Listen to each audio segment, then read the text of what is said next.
মানে Rahim what is লোটেড can not be dash. এই dash বা শূন্যস্থানে কি হবে সেটা আমাদের বের করতে হবে।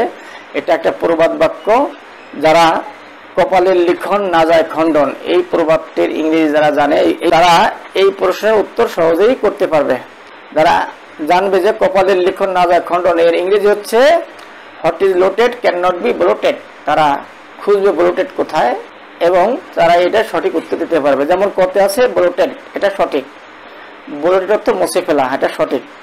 ক্ষতে আছে ব্রোকেন অর্থ ভাঙ্গা, এটা সঠিক নয়। গতে আছে ইনডিউরড সহ্য করা, এটাও সঠিক নয়। গতে আছে আপডেটেড হালনাগাদ করা, এটাও সঠিক নয়। অতএব সঠিক হবে what is লোটেড can not be blotted, কপালের লিখন না যায় খণ্ডন। থ্যাংকস। রহমানির Rahim. What is the passive voice who did this.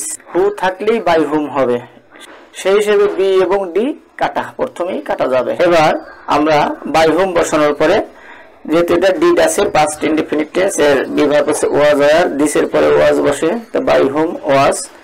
এবার আমরা অবজেক্টের সাবজেক্ট করব দিস। এবার ডিড এর ভিতরে হচ্ছে ডু ডিড ডান, অর্থাৎ ডান হবে। অতএব বাই হুম সম্পূর্ণ সেন্টেন্সটা হবে by whom was this done. এতে আছে by whom this has been done, সঠিক নয়। বি এবং ডি পূর্বেই কাটা, অতএব by whom was this done, C সঠিক। Thank you. Which of the passive form of the sentence পেনিক্সিস দ্য রাইটার। নিয়ম অনুসারে আমরা অবজেক্টকে সাবজেক্ট করব দি রাইটার। এরপরে সিস্ট যেহেতু পাস্ট ইনডিফিনিট টেন্স, এর বিভাগ হচ্ছে ওয়াজ ওয়্যার।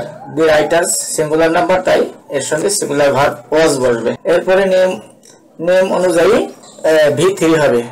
V3 হবে হচ্ছে সিস্ট।